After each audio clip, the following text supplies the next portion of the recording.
సమాజంలో కుల సంఘాలు ఉండటం తప్పు కాదని, ఆ కులంలో అవకాశాలు వచ్చి అందిపుచ్చుకోలేని వారి అభివృద్ధికి తోడ్పడాలని, అలాగే ఇతర కులాలను ద్వేషించకుండా సమాజ నిర్మాణంలో భాగస్వాములు కావాలని మాజీ కేంద్ర మంత్రి, రాజమండ్రి పార్లమెంటు సభ్యురాలు శ్రీమతి దగ్గుబాటి పురంధేశ్వరి అన్నారు. ప్రకాశం జిల్లా కాకతీయ సేవా సమాఖ్య ఆధ్వర్యంలో బాలికల వసతి గృహ భూమి పూజ కార్యక్రమంలో పురంధేశ్వరి పాల్గొన్నారు. తదుపరి జరిగిన సభా కార్యక్రమానికి ప్రకాశం జిల్లా కాకతీయ సేవా సమాఖ్య ప్రధాన కార్యదర్శి బెజవాడ వెంకట్రావు అధ్యక్షత వహించారు. ఈ కార్యక్రమంలో టొబాకో బోర్డు చైర్మన్ చిడిపోతే యశ్వంత్ కుమార్, ఒంగోలు శాసనసభ్యులు దామచర్ల జనార్దన్, మాజీ జిల్లా పరిషత్ అధ్యక్షుడు ఈదర హరిబాబు, మాజీ శాసనసభ్యులు దివి శివరాం, హర్షిణి విద్యా సంస్థల చైర్మన్ గోరంట్ల రవికుమార్, రాష్ట్ర సమాఖ్య అధ్యక్షులు వెలగపూడి గోపాలకృష్ణ ప్రసాద్, వర్కింగ్ ప్రెసిడెంట్ మురుకొండ బోసుబాబు, కార్యదర్శులు వెలగా కోటేశ్వరరావు, తమ్మినేని రమేష్, శ్రీమతి కనుమూరి రాజ్యలక్ష్మి, దావనగిరి జిల్లా కమ్మ సంఘం అధ్యక్షుడు వల్లూరి వెంకట్రావు, ఏఎంసీ మాజీ chairman Kamepalli Srinivasarao, urban bank మాజీ chairman Malimpati Krishnarao, Erramaneni Koteswararao, Namaneni Mohan Rao master, corporator Edara Chennari, స్థానిక సంఘం అధ్యక్షులు వీరవల్లి రుద్రయ్య, కోశాధికారి మండవ శేషగిరిరావు, ఉపాధ్యక్షులు గోరంట్ల శ్రీనివాసరావు, సభ్యులు నిర్మాణూరు హనుమంతరావు, ముప్పవరపు వెంకట్రావు, కంచెర్ల సుబ్బారావు, రామయ్య చౌదరి, చిగురుపాటి శేషగిరిరావు, కూచిపూడి వెంకటేశ్వర్లు, నాగళ్ళ లక్ష్మీనారాయణ, నారిపెద్ది గోపాలరావు తదితరులు పాల్గొన్నారు. ఈ సందర్భంగా విజయవాడ శ్రీమతి వైష్ణవి ఆధ్వర్యంలో అన్నమాచార్య కీర్తనలు అలరించాయి. బాలికల వసతి గృహ స్థలదాత తరఫున భగీరథ కెమికల్స్ జనరల్ మేనేజర్ వెంకటరామయ్యను అతిథులు ఘనంగా సత్కరించారు.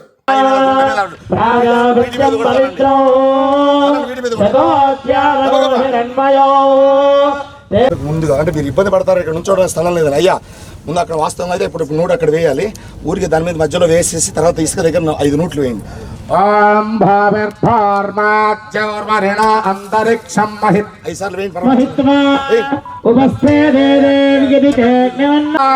లక్ష్మీపతి అంగ్రయుగం సహస్రనామ తత్తుల్యం రామనామ వరాననే. అందరు గట్టిగా చెప్పట్రా.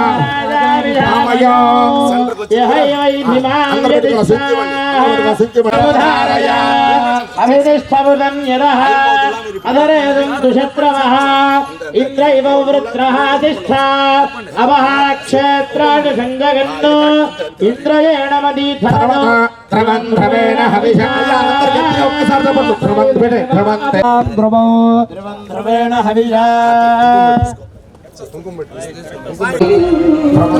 రాజా వరుణో ధ్రువందే.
ఇలాంటి కార్యక్రమానికి అంకురార్పణ చుట్టామంటే దానికి ప్రధాన కారకులు శ్రీ సింగవరపు చంద్రశేఖర్ గారు, లలిత శ్రీ గారి దంపతులు, Singavarapu charitable trust managing trustee, Bhagiratha chemicals managing director Chandrasekhar గారి దంపతులు.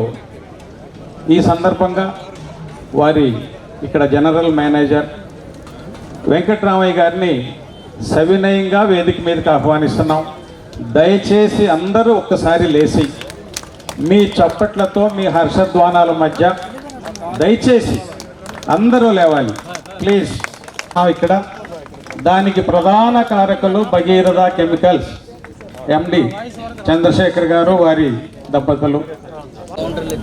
దాదాపు ఈ సంస్థ స్టార్ట్ చేసి 16 సంవత్సరాలు వెళ్ళిపోయి 17 సంవత్సరంకి వచ్చింది ప్రకాశం జిల్లా కాకతీయ సేవా సమాఖ్య. ఈ 17 సంవత్సరాల్లో ఒక పర్మనెంట్ ప్రాజెక్ట్ అని మేము కలలు కంటున్నాం కానీ ముందుకు రాలేదు. గత 10 సంవత్సరాల నుంచి అయితే చాలా చాలా ఎఫర్ట్ పెట్టి ఇప్పటికీ ఒక భగవంతుడి ఆశీస్సులతో పెద్దల అండదండలతో ఈరోజు ఈ కార్యక్రమానికి ఒక శ్రీకారం చుట్టాం. ఇది ప్రకాశం జిల్లా కాకతీయ సేవా సమాఖ్య చరిత్రలో ఒక మైలురాయి లాంటిదని చెప్పి మీ అందరికీ విజ్ఞప్తి చేస్తూ ఉన్నా. ఈ కాకతీయ సేవా సమాఖ్యకి వెంకట్రావు గారు ఏ కార్యక్రమం చేపట్టినా దానిలో మా విద్యా సంస్థల తరఫున మా వంత పాత్ర పోషిస్తూ ఉన్నాను. ఇప్పటికి కూడా వెంకట్రావు గారు రాష్ట్ర వ్యాప్తంగా పేదలు మెరిట్ పిల్లైనటువంటి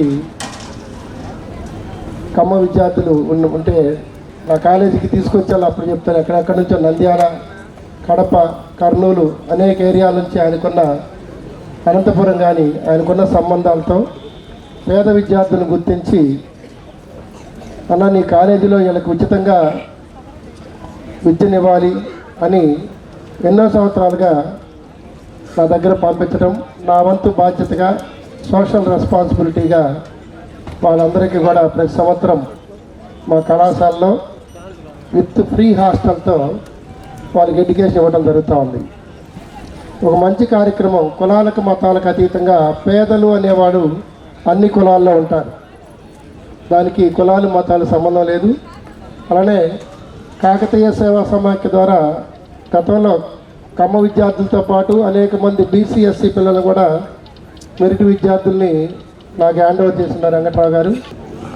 అన్నిటినీ వాళ్ళు ఎదుర్కొని ఒక స్థాయికి ఎదిగిన తర్వాత ఇక్కడ ఉన్న కమ్యూనిటీ మొత్తానికి ఏదో చేయాలనే తలంపుతోటి ఇక్కడ సైట్ ఇవ్వటమే కాకుండా హాస్టల్ బిల్డింగ్ కన్స్ట్రక్షన్ కూడా వాళ్ళు హెల్ప్ చేయటం అనేది మామూలు విషయం కాదు. ఒక్కసారి కడతారుగా ఉండారు అని అర్థం. రియల్ వెంకటరామయ్య హ్యాట్స్ సామాన్య విషయం కాదు. ఇక్కడ ఈ రోజుల్లో పెట్టినప్పుడు బహుశా స్టేట్లో కూడా అప్పుడు ఇంకా ఎక్కడ పెద్ద లేవు. బిగినింగ్లో ఇట్ట కమ్మ సంఘం పెట్టాలనుకుంటున్నామని చెప్పి వెంకటరావు వీళ్ళంతా వచ్చారు. పొలం పేరుతో సంఘాలు అయితే నేను రానయ్యా పెట్టద్దు అని చెప్పి మరి ఎలా చేయాలన్నారు. కుల సంక్షేమం అవసరమే కానీ మరి మెడలో వేసుకోవటం కరెక్ట్ కాదయా. వేరే విధంగా పెట్టుకున్నాం. కాకతీయ సేవా సమితి అనే పేరు పెట్టుకొని అన్ని కులాలని కలుపుకొని అందరూ సంక్షేమం కోరుకున్నాం అని చెప్పి నేను సలహా ఇచ్చాను. ఆ తర్వాత ఒప్పుకొని కాకతీయ సేవా సమితి అనే పేరు పెట్టి గత 8 సంవత్సరాల నుంచి కార్యక్రమం నడుపుతూ వచ్చారు. దాదాపు 100 మందికి స్కాలర్షిప్స్ ఇచ్చారు. ఇంజనీరింగ్ చేరే వాళ్ళకి, హై స్కూల్ విద్యార్థులకి 80% కమ్మ కమ్యూనిటీకి ఇస్తూ 20% వేరే 25% వేరే కమ్యూనిటీస్ వర్గంలో ఇచ్చారు కాకతీయ సేవా సమితి వారు. మనస్ఫూర్తిగా వారిని మనమంతా కూడా కరతాళం ద్వారా అభినందిస్తాం. నేను ఒకటి అనుకున్నాను, నాకు కూడా వాళ్ళు చెప్పినప్పుడు సొంత కులాన్ని ప్రేమించిన వాడు మిగతా వాళ్ళని ప్రేమించడం అనేది చాలా కష్టమైన పని. మనది బాగు చేసుకొని మిగతా వాళ్ళని కూడా సహకరించాలా, సహాయం చేయాలనేదే నా అభిప్రాయం. అది తప్పు కావచ్చు, కరెక్ట్ కావచ్చు. అది వెంకట్రావు గారు, రాష్ట్ర అధ్యక్షులు గోపాలకృష్ణ గారు వీళ్ళందరూ చేస్తున్న సేవ ఎవరు చేయటం అనేది చాలా కష్టమైన పని. ఎందుకంటే ఎంతోమంది ఎగతాళి చేసేవాళ్ళు ఉన్నారు. ఎందుకంటే ఇది ఒక టార్గెట్ కమ్యూనిటీ. ఏం చేసినా మంచి చేసినా బాధగానే ఉంటుంది, చెడు చేస్తే ఇంకా బాధగానే. ఇవన్నీ కూడా దాటుకొని వాళ్ళు సేవ చేస్తున్నారంటే మా నియోజకవర్గంలో కూడా కొంతమందికి వెంకటరావు గారు వాళ్ళంతా కొంత స్కాలర్షిప్స్ ఇవ్వటం కూడా జరిగింది. పేద పిల్లలు ఇది కంటిన్యూ చేస్తారని, మా అందుబాటులో ఉన్న సహకారం ఎల్లప్పుడూ కూడా వెంకటరావు గారికి, గోపాలకృష్ణ గారికి ఉంటుందని తెలియజేసుకుంటూ ఈ కాకతీయ సేవా సమాఖ్య ద్వారా రాష్ట్రంలో ప్రకాశం జిల్లాలో ఇక్కడ ఉన్న కమ్మ సేవా సమితితో మొదలెట్టి ఇటువంటి కార్యక్రమాలు పురంధేశ్వరి గారు చెప్పినట్టుగా అన్నగారి పేరు ప్రతిష్టలు నిలబెట్టాలన్నా, వారి పుత్రిక యొక్క కోరికని మనం సాధించుకోవాలన్నా ప్రతి జిల్లాకి ఇటువంటి కార్యక్రమం అందరికీ స్థానం కల్పించేటట్టుగా చేస్తామని, త్వరలో విజయవాడలో ఈ సమాఖ్య కార్యాలయాన్ని ఏర్పరచుకొని ఒక నాలెడ్జ్ సెంటర్ ఎలా ప్రభుత్వాల్లో కానీ సమాజంలో కానీ బాధ్యతాయుతంగా చట్టాలకు లోబడి మన యొక్క బాలబాలికల్ని యువతరాన్ని తీర్చిదిద్దుకునేందుకు నాలెడ్జ్ సెంటర్గా, ఆ నాలెడ్జ్ సెంటర్కి అన్న ఎన్టీఆర్ వాజ్పేయి గారి ద్వయంతో పేరు పెట్టి నడపాలని తలంచామని శ్రీమతి పురంధేశ్వరి గారి సమక్షంలో చెప్పదలుచుకున్నాను. వారి యొక్క సలహా సంప్రదింపులు అలాగే తోడ్పాటు తీసుకొని ఈ సమాఖ్య ముందుకు వెళ్తుందని చెప్తూ అందరికీ నమస్కారం. ఒక మంచి కార్యక్రమంలో పాల్గొనడం మాత్రమే కాకుండా ఈ సమయాన్ని మీ మధ్యన గడిపేటువంటి అవకాశాన్ని నాకు ఇచ్చినటువంటి నేపథ్యంలో వారందరికీ కూడా పేరు పేరున నా ధన్యవాదాలు నేను తెలియజేస్తున్నాను. ఇది చాలా మంచి కార్యక్రమం. ఇప్పటి వరకు కూడా నేను అనేక కాకతీయ సేవా సమాఖ్యకు సంబంధించినటువంటి అనేక కార్యక్రమాల్లో నేను పాల్గొనడం జరిగింది. ప్రతి ఒక్క కార్యక్రమంలో కూడా ఒక సామాజిక స్పృహతోటి ఒక మంచి కార్యక్రమాన్ని కేవలం కమ్మవారి యొక్క కలయిక అని మాత్రమే కాకుండా ఒక మంచి సామాజిక కార్యక్రమాన్ని ఆ కార్యక్రమానికి జోడించి చేయడం అనేది ఇది నిజంగా చాలా అభినందించదగ్గ విషయంగా నేను మీ అందరికీ తెలియజేస్తున్నాను. అదేవిధంగా ఇవాల్టి కార్యక్రమం ఏదైతే ఉందో బాలికలకు విద్యార్థులకు ఒక హాస్టల్ వసతి కల్పించాలి అనేటువంటి ఒక ఆలోచన స్వామి వివేకానందుల వారు చెప్పారు. ఏ దేశమైనా సరే సగభాగంగా ఉన్నటువంటి తన జనాభాని కనుక ముందుకు లేకపోయినట్లయితే ఆ దేశం అభివృద్ధి చెందదు అని చెప్పి వారు చెబుతూనే ఇంటిలో ఒక పురుషుడిని కనుక విద్యాధికుడిని చేసినట్లయితే ఒక వ్యక్తిని మాత్రమే మనం విద్యాధికుల్ని చేస్తున్నాం. కానీ ఒక మహిళని కనుక మనం విద్యాధికురాల్ని చేసినట్లయితే ఆ కుటుంబం అంతా కూడా విద్యాధికులు అవుతారని చెప్పి వారు చెప్పినటువంటి విషయం.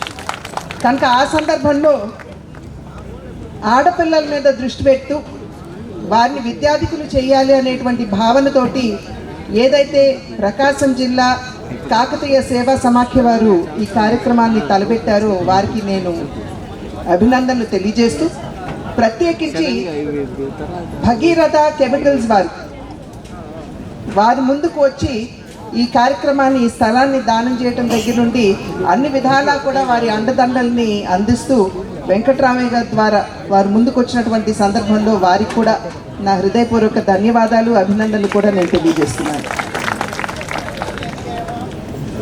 కులాల వారీగా మనకి ఈ రకంగా సంఘాలు ఉండటం అనేది తప్పు కాదు. ఎందుకంటే ప్రతి కులంలో కూడా వెనుకబడినటువంటి వారు చాలామంది ఉంటారు.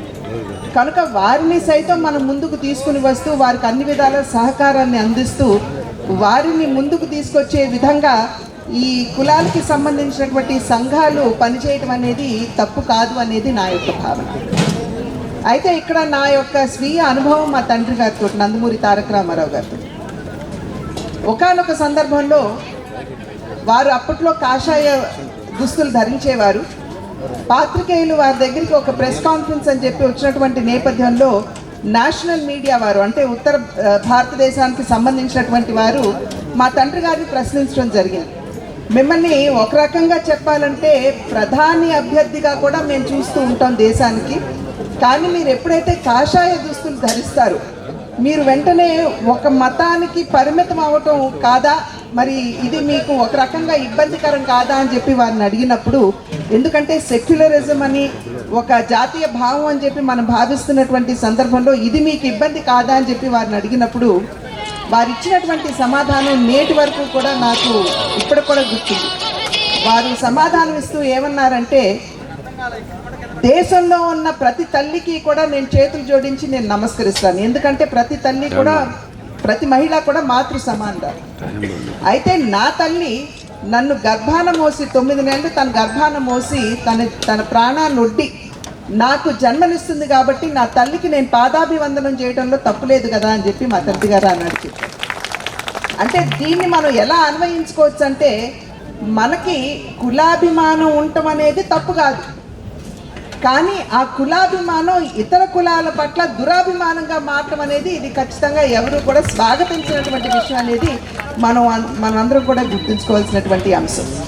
అయితే ఈ నేపథ్యంలో కాకతీయ సేవా సమాఖ్య వారు కేవలం కమ్మ కులానికి సంబంధించినటువంటి విద్యార్థులకు మాత్రమే కాకుండా అన్ని కులాల్లో ఉన్నటువంటి వారికి కూడా వారి యొక్క సహకారాన్ని అందిస్తూ ఈ వసతిని అన్ని కులాల్లో ఉన్నటువంటి ఆడబిడ్డలకి ఎవరైతే నిజంగా ఉన్నత విద్యని వారు అందుకోలేకపోతున్నారో వారికి తమ సహకారాన్ని అందిస్తూ వారికి సైతం ఈ వసతిని అందించడం అనేది ఇది నిజంగా మనం అందరం కూడా స్వాగతించదగ్గ విషయంగా నేను భావిస్తున్నాను.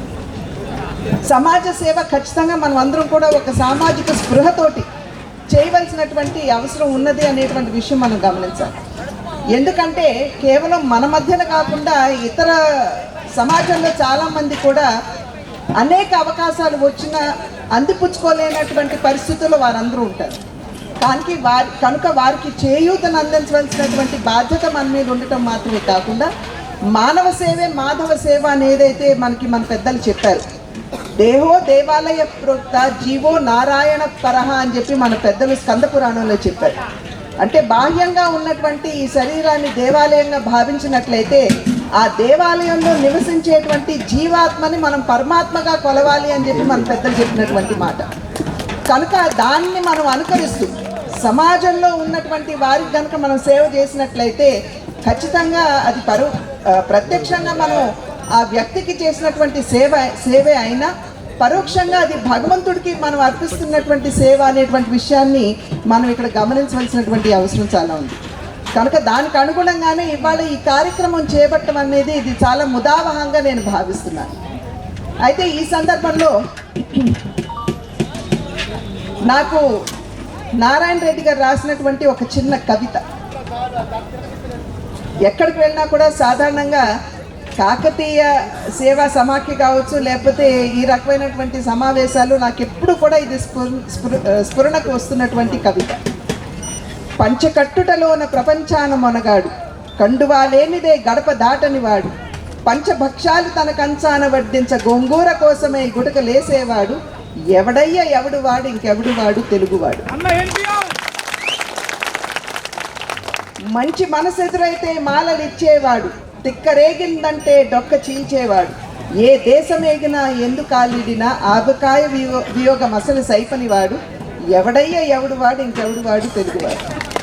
ఇది నారాయణ రెడ్డి గారు రాసినటువంటి ఒక చిన్న కవిత. నారాయణ రెడ్డి గారికి మా కుటుంబానికి ఉన్నటువంటి సంబంధం చాలా దగ్గర. ఆ నేపథ్యంలో వారిని అడిగాను, బాబాయ్ మీరు ఎవరిని దృష్టిలో పెట్టుకుని ఈ కవిత రాశారు అని అంటే, ఇంకెవరమ్మా తెలుగువారే కదా అని చెప్పి వారు అన్నారు. కానీ ఆ తెలుగు వారికి ఒక గుర్తింపు తీసుకొచ్చి మద్రాసీయులుగా పరిగణించబడేటువంటి తెలుగు వారికి ఒక ప్రత్యేకమైనటువంటి చరిత్ర సంస్కృతి భాష ఉన్నది అని చెప్పి తెలియజేసినటువంటి రామారావు గారి రూపమే నా కళ్ళ ముందు ఈ కవిత చదివినప్పుడల్లా నాకు సాక్షాత్ తెలుస్తుంది. పంచకట్టుడు కావచ్చు, లేకపోతే వారు భోజన ప్రియులు అనేటువంటి విషయం మనందరికీ తెలుసు. అందులోనూ ఆవకాయ గోంగూర అంటే వారికి ఉన్నటువంటి ప్రీతి ఎంతో మనందరికీ తెలిసినటువంటి విషయం. కనుక బాబాయ్తో నేను ఎప్పుడు అనేదాన్ని, బాబాయ్ మీరు తెలుగువారని అంటారు కానీ నాకు మాత్రం నందమూరి తారక రామారావు గారి గుర్తుకొస్తారని చెప్పి అనేక సందర్భాల్లో వారికి చెప్తూ ఉండేదాన్ని. కనుక అటువంటి నందమూరి తారక రామారావు గారిని ఇవాళ స్మరించుకోకుండా మాత్రం మనం ఉండి, అంటే స్మరించుకోవటం అంటే ఇటువంటి సభలు నిర్వహించుకుంటున్నప్పుడు సాధారణంగా వారికి అన్ని విధాలా కూడా దీప ప్రజ్వలన చేస్తాం, పుష్పాంజలి ఘటిస్తాం, వారి గురించి 4 మాటలు ఖచ్చితంగా మనం చెప్పుకుంటాం. కానీ మనం నిజంగా స్ఫూర్తి పొందవలసింది ఏమిటంటే వారి జీవన ప్రస్థానంలో వారు ఏ విధంగా ముందుకు వెళ్ళారు అనేటువంటి అంశం. కృషి ఉంటే మనుషులు ఋషులవుతారు అనేటువంటి విషయం వారిని చూసి మనం నేర్చుకోవచ్చు. ఒక సాధారణమైనటువంటి కుటుంబం నుండి వచ్చి వారు అనేక సందర్భాల్లో చెప్పేవారు, 50 పైసలు నేను జేబులో పెట్టుకుని వచ్చానమ్మా, ఇవాళ ఈ స్థాయికి వచ్చానంటే అది నేను వారు చేసినటువంటి కృషి, శ్రమ అని చెప్పి వారు అనేక సందర్భాల్లో చెప్పేవారు. ఎందుకంటే మీరు కూడా ఆ రకంగా పనిచేయాలి అని చెప్పి మాకు తెలియజేస్తూ, కనుక కృషి ఉంటే మనుషులు ఋషులవుతారు అనేది వారి జీవన ప్రస్థానాన్ని చూసి మనం నేర్చుకోవచ్చు. అదేవిధంగా అప్పటి వరకు సినీ పరిశ్రమలో అసలు చలనచిత్ర కళాకారులకి గౌరవం లేనటువంటి నేపథ్యంలో వారు, అదేవిధంగా అక్కినేని నాగేశ్వరరావు గారు, తెలుగు కళామ తల్లికి 2 కళ్ళు, వారు వచ్చిన తర్వాత వారిరువురు పాటించినటువంటి క్రమశిక్షణ ఒక రకంగా కేవలం వారికి మాత్రమే కాకుండా చలనచిత్ర రంగంలో ఉన్నటువంటి కళాకారులందరికీ కూడా గౌరవాన్ని తీసుకొచ్చింది అనేది నిర్వివాదాంశం. కనుక క్రమశిక్షణ అనేది నిజంగా వారి దగ్గర నుండి మనం నేర్చుకోవాలి. ఇందాక హరిబాబు గారు మాట్లాడుతూ చెప్పారు, మర్చిపోయి 7:45 అని చెప్పాను, పురంధేశ్వరి గారు 7:30కే ఇక్కడికి వచ్చేసారు అని చెప్పి వారు చెప్పడం జరిగింది. అది నా గొప్పతనం కాదు, అది మా తల్లిదండ్రులు మాకు నేర్పినటువంటి క్రమశిక్షణ అని చెప్పి నేను భావిస్తాను. అదేవిధంగా ఎంత ఎత్తుకు ఎదిగినా ఒదిగి ఉండాలి అని ఏదైతే పెద్దలు చెప్తారో అది కూడా వారి నుండే మనం అందరం కూడా చూసి నేర్చుకోవచ్చు అని చెప్పి నేను వ్యక్తిగతంగా భావిస్తాను. ఎంత చిన్నవారు, వారి వయసులో సగం వయసు ఉన్నటువంటి వారైనా సరే వారు మీరు రండి అని తప్పించి నువ్వు రా అని చెప్పి పిలిచి పలకరించి నేనైతే ఎప్పుడు వినలేదు. కనుక అది ఎంత ఎత్తుకు ఎదిగినా ఒదిగి ఉండాలి అనేటువంటి వినమ్రత అనేది ఖచ్చితంగా వారి జీవన ప్రస్థానం నుండి మనం అందరం కూడా నేర్చుకోవాల్సినటువంటి ఒక పాఠ్యాంశంగా నేనైతే ఖచ్చితంగా భావిస్తాను. కనుక ఈ కేవలం మనం మనిషిని ఆరాధించడం మాత్రమే కాదు, మనం వారి నుండి ఏమి నేర్చుకుంటున్నాము, అది మనం అనుకరిస్తున్నామా లేదా, మన వ్యవహారంలో పెడుతున్నామా లేదా అనేటువంటి విషయాన్ని ఖచ్చితంగా మనం అందరం కూడా పరిశీలించుకుంటూ ఆ విధంగా ముందుకు వెళ్ళవలసినటువంటి ఆవశ్యకత చాలా ఉన్నది. ఇంకా వారు రాజకీయాల్లోకి వచ్చిన తర్వాత ఒక ప్రపంచమే మనందరికీ తెలియనటువంటి విషయం కాదు. స్వచ్ఛమైనటువంటి సంక్షేమం అంటే ఏమిటో ప్రజలకి తెలియజేసినటువంటి వారు నందమూరి తారక రామారావు గారు. నేటికి సైతం వారు ప్రవేశపెట్టినటువంటి సంక్షేమ పథకాలు, అది ఇళ్ళు కావచ్చు, అదే రకంగా ఉచిత బియ్యం కావచ్చు, కరెంటు కావచ్చు, రైతులకి 50 రూపాయలకే హార్స్ పవర్ ఇచ్చినటువంటి ఘనత వారిదే. ప్రధానమంత్రి ఆవాస్ యోజన లాంటి కార్యక్రమాలు అనేకం ఇవాళ దేశంలో మనం చూస్తున్నా, ఆనాడు దానికి పునాది వేసినటువంటి వారు నందమూరి తారక రామారావు గారు. పక్కా గృహ నిర్మాణ మాధ్యమం అంటే మహేష్ బాబు గారు ఒక సినిమాలో డైలాగ్ ఉంటుందండి, సమాజం మనకు ఎంత ఇచ్చిందని కాదు, సమాజం మనకి చాలా ఇస్తుంది, కానీ అదే సమాజానికి తిరిగి ఇవ్వకపోతే లావైపోతాం అని చెప్పి మహేష్ బాబు గారి సినిమాలో చిన్న డైలాగ్ ఉంటుంది. మా తండ్రి గారు కూడా ఆనాడు సమాజం నాకు చాలా చేసింది, ఎందుకంటే వారు 60 సంవత్సరాల వయసులో నేను ప్రజా ప్రస్థానంలోకి వెళ్తాను అని అన్నప్పుడు కుటుంబంలోనే చాలామంది ఇది మీకు అవసరమా, ఎందుకంటే మీరు చాలా ఒక గొప్ప స్థాయికి వచ్చారు, ఒక కళాకారుడుగా మీరు హాయిగా ఉన్నారు, ఇప్పుడు ఇంత కష్టపడవలసినటువంటి అవసరం ఉన్నదా అంటే ఆనాడు వారు చెప్పింది ఏమిటంటే సమాజం యొక్క దీవెనతోటి నేను ఈ స్థాయికి వచ్చాను, ఇప్పుడు నేను సమాజానికి తిప్పివ్వాల్సినటువంటి బాధ్యత నా మీద ఉన్నది అని చెప్పి ఆనాడు వారు తెలియజేశారు. కనుక ఆ రకంగా వారు నిస్వార్థంగా ప్రజాసేవలోకి వచ్చి ఏ విధంగా నిస్వార్థమైనటువంటి సేవని ప్రజలకు అందించారో మనందరికీ కూడా తెలియనటువంటి అంశం కాదు. కనుక ఒక వ్యక్తిగా మాత్రమే కాకుండా ఒక రాజకీయ నాయకుడు యొక్క వ్యవహార శైలి ఎలా ఉండాలి, వారి యొక్క నాయకత్వం అనేది ఎలా ఉండాలి అనేది నిరూపించినటువంటి వారు నందమూరి తారక రామారావు. ఇంకా కళాకారుడు అంటారా, ఇందాక పుష్పాంజలి ఘటిస్తున్నటువంటి సందర్భంలో రామారావు గారిది వేరే చిత్రపటం లేదా ప్రతి నాయకుడిది పెట్టారు అని చెప్పి గోపాలకృష్ణ గారు చెప్పారు. నేను నవ్వుతూ వారికి సమాధానం చెప్పాను, నాయకుడన్నా ప్రతి నాయకుడన్నా వారేనండి, ఇంకెవరున్నారు అని చెప్పి ఇందాక చెప్పడం జరిగింది. అప్పట్లో వారు ప్రజా జీవితంలోకి వచ్చినప్పుడు హాస్యంగా చాలామంది చెప్పుకున్నటువంటి మాట మీతో పంచుకున్న, ఇది హాస్యంగా చెప్పినటువంటి మాట. అప్పట్లో ఒక పెద్ద నాయకుడు, జాతీయ స్థాయి నాయకులు వచ్చి ఒక సభ నిర్వహిస్తున్నటువంటి నేపథ్యంలో ప్రాంగణం అంతా లక్షలాది మందితోటి నిండిపోయింది. అద్భుతమైనటువంటి ప్రసంగం. ఇంతలో ఉన్న పడంగా అక్కడ ఆ సభా ప్రాంగణంలో ఉన్నటువంటి శ్రోతలందరూ కూడా లేచి గబగబా పక్క మైదానంలోకి పరిగెడుతున్నారు. అప్పుడు సంభాషిస్తున్నటువంటి ఆ వ్యక్తికి ఒకంత అనుమానం వచ్చి పక్కన ఉన్నటువంటి వ్యక్తిని అడిగాడు, నేనేమన్నా తప్పు మాట్లాడానా? గబుక్కున లేచి అందరూ కూడా అటు పరిగెడుతున్నారంటే, అబ్బాయి ఏం లేదండి, పక్కన నందమూరి తారక రామారావు గారు వచ్చారు, అందుకని అందరూ అక్కడికి పరిగెత్తారని చెప్పారు. అంటే ఈయన అన్నారు, ఎవరండి నందమూరి తారక రామారావు గారు? ఎందుకంటే ఉత్తర భారతదేశం నుండి వచ్చారు కదా.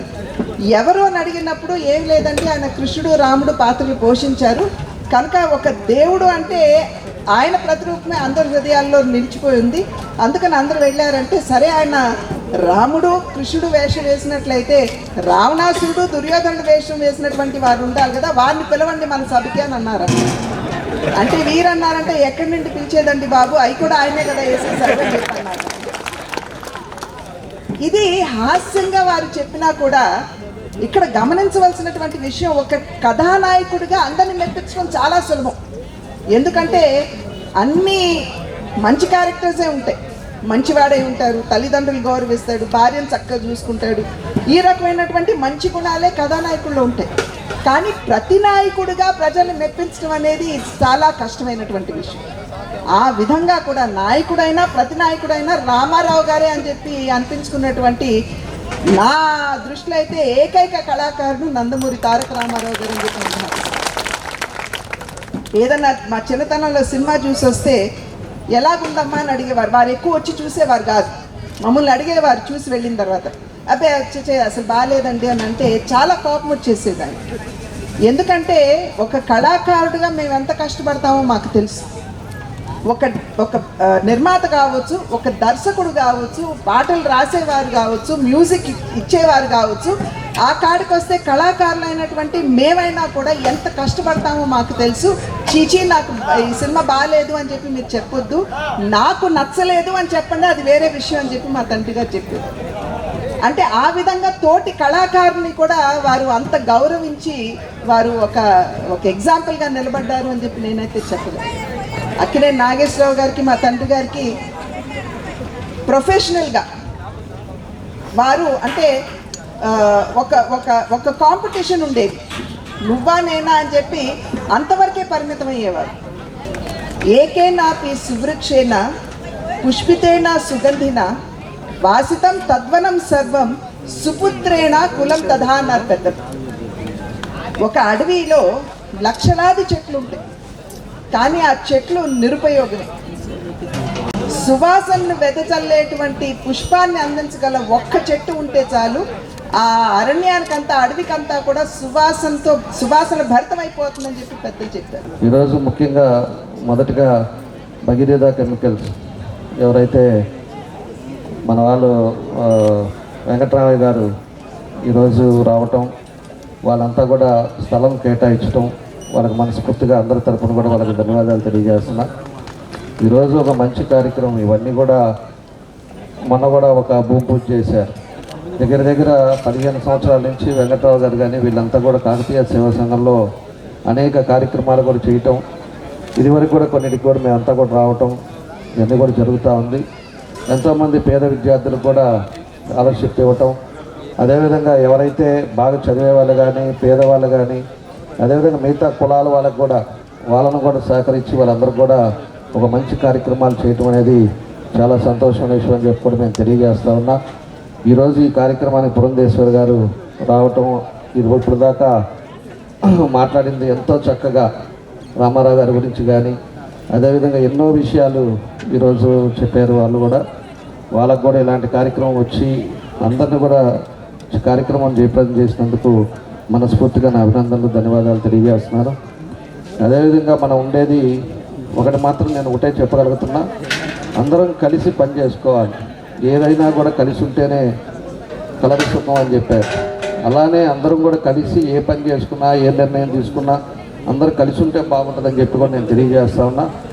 దాని గ్రూపులు ఇవన్నీ పెట్టుకోవటం వల్ల ఉపయోగం లే, కలిసి ఉంటేనే ఏదైనా కూడా అనేక మార్గాలు కూడా చేసుకోవడానికి ఎంతోమందికి అవకాశాలు ఇవ్వడానికి కూడా అవకాశాలు ఉంటాయి. కాబట్టి మొన్న ఒకటి జరిగింది, ఇవాళ ఒకటి, ఇన్ని అనేది మంచిది కాదు. నేను వెంకట్రావు గారు వస్తే కూడా చెప్పాను, నేను అందరం కూర్చుందాం, అందరం ఒకటి చేద్దాం. అందరూ చేయాల్సింది ఏదో 10 మందికి ఉపయోగపడే కార్యక్రమమే. ఏది చేసినా కూడా ప్రజల కోసం, అదేవిధంగా పేదల కోసం చేయాల్సిన బాధ్యతలు చేస్తున్నాం. కాబట్టి అందరం ఒకటిగా కలిసి చేద్దాం. ఇంకా ఎంతోమంది కూడా దానికి ఈరోజు హర్షిని రవి గారు కానీ టెంట్ వాళ్ళంతా కూడా స్పాన్సర్లు చేస్తారు, కొంతమంది ముందుకు వస్తారు. అందరూ కూడా చేయడానికి అవకాశాలు ఉంటాయి. అందరం కలిసి ముందుకెళ్ళే విధంగా పనిచేద్దామని చెప్పేసి వాళ్ళకు కూడా చెప్తూ, గోపాలకృష్ణ గారు కూడా ఈరోజు ఈ కార్యక్రమానికి వచ్చి వాళ్ళు కూడా మనస్ఫూర్తిగా అభినందనలు తెలియజేస్తూ అందరి దగ్గర సెలవు తీసుకుంటున్నాను. Thank you.